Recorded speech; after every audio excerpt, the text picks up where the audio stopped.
Being a Christian is an expression of our obedience to Christ through a community that is formed around Jesus' messiahship. Those aren't my words, those are actually Stanley Hauerwas's words from his book, Jesus Changes Everything. And at the core, he said, if you want to be a Christian, a follower of Christ, then you have to be a part of his body, which is the church.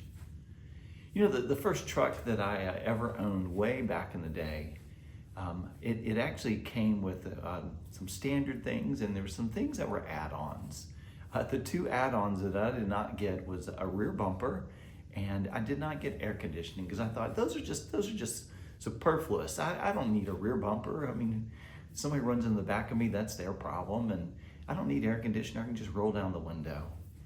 Now, I know that's silly to think about, that you wouldn't have a back bumper or you wouldn't have air conditioning, but I just didn't see the need and thought it was, well, it's just an extra that I can do without. I wonder if we often think about our relationship to the church as an add-on. Something that, you know, if we get, that's fine, but if we don't, that's no big deal either.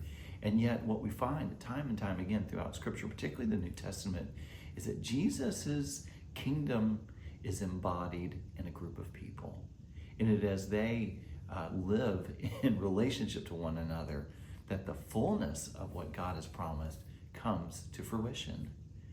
And so our church commitment isn't an add-on. It isn't something just nice to do. It is a necessity.